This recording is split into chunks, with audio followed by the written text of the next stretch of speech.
बिहार में चुनाव है और केंद्र की निगाहें वहीं टिकी हुई है, हो भी क्यों ना। दुनिया का सबसे पुराना लोकतंत्र है बिहार।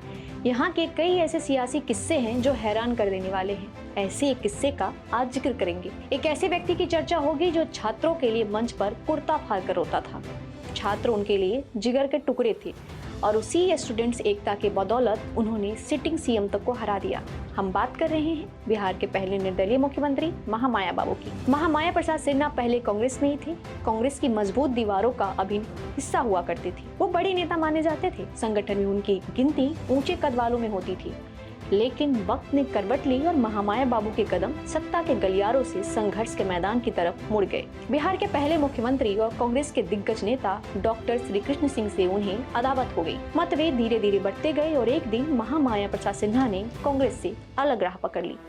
साल था 1957। बिहार में विधानसभा का चुनाव होना था। डॉक्टर श्री कृष्ण सिंह के बेहद करीबी और भरोसेमंद माने जाने वाले महेश प्रसाद सिन्हा को मुजफ्फरपुर विधानसभा सीट से टिकट मिला। तभी एक ऐसी घटना हुई जिसने एक सामान्य विधानसभा चुनाव को जन आंदोलन बना दिया। महेश प्रसाद सिन्हा, जो उस समय बिहार सरकार में ट्रांसपोर्ट मिनिस्टर थे, उनके कार्यकाल में राज्य परिवहन निगम की बसों के किराए को लेकर छात्रों में असंतोष पैदा हुआ। मामूली बहस से इसकी शुरुआत हुई, लेकिन आगे हालात बिगड़ गए। पुलिस ने छात्रों पर गोली चला दी। इस गोलीकांड में एक छात्र की मौत हो गई। जहां सत्ता पक्ष ने चुप्पी साध ली, वहीं महामाया प्रसाद सिन्हा इस चुप्पी को तोड़ने वाले पहले नेता बनकर सामने आ गए। वो सड़कों पर उतरे, छात्रों के बीच गए और उन्हें जिगर का टुकड़ा कहकर पुकारा।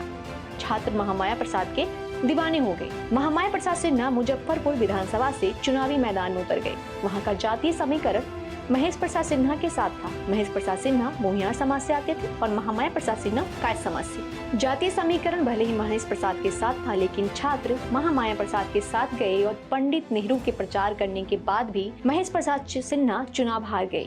1957 के बाद आया 1967 का बिहार विधानसभा चुनाव। पंडित नेहरू का निधन हो चुका था। डॉक्टर श्री कृष्ण सिंह भी स्वर्ग सिधार गए थे। इंदिरा गांधी पीएम बन चुकी थी और कांग्रेस में इंदिरा के खिलाफ आवाज भी उठने लगी थी। इसी दौरान बिहार में विधानसभा चुनाव हुआ। तब कांग्रेस की सत्ता थी और सीएम थे कृष्ण बल्लभ सहाय। कृष्ण बल्लभ सहाय को हराने की इच्छा रामगढ़ के पूर्व राजा कामाख्या नारायण सिंह के मन में थी और उन्होंने इसकी जिम्मेदारी सौंपी महामाया प्रसाद सिन्हा को।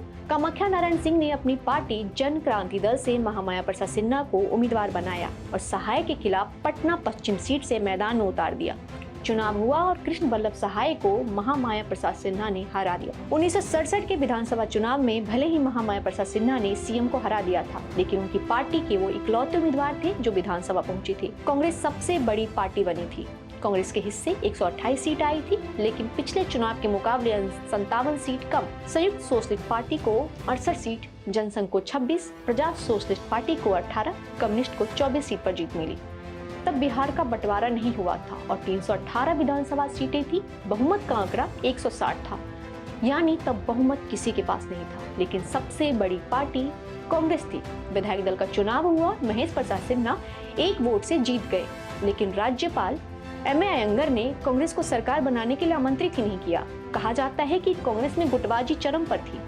कांग्रेस के ही कुछ वरिष्ठ नेता ने राज्यपाल पर दबाव बनाया था कि अगर कांग्रेस को सरकार के लिए आमंत्रित किया गया तो पार्टी टूट जाएगी। इधर विपक्ष एकजुट हो गया। महामाया प्रसाद सिन्हा के नाम पर मुहर लग गई और महामाया प्रसाद सिन्हा इस तरह से बिहार के पहले निर्दलीय मुख्यमंत्री बन गए। इस सरकार में कांग्रेस को छोड़कर बाकी सभी शामिल थे, जनसंघ और कम्युनिस्ट दोनों। दरअसल हुआ यूं कि 1967 के इस बिहार विधानसभा चुनाव में दूसरी सबसे बड़ी पार्टी थी संयुक्त सोशलिस्ट पार्टी। इसके पास 68 विधायक थे। इस पार्टी के नेता थे कर्पूरी ठाकुर। कायदे से सीएम पद के लिए कर्पूरी ठाकुर सबसे आगे थे, लेकिन कर्पूरी ठाकुर के नाम पर बाकी पार्टियां सहमत ही नहीं हुई, जिसके कारण महामाया प्रसाद सिन्हा को मौका हाथ लग गया और सिंगल विधायक होने के बाद भी वो बिहार के मुख्यमंत्री बन गए, जबकि कर्पूरी ठाकुर को उप मुख्यमंत्री पद से संतोष करना पड़ा। इसी तरह के अपडेट्स के लिए बने रहिए न्यूज इंडिया के साथ।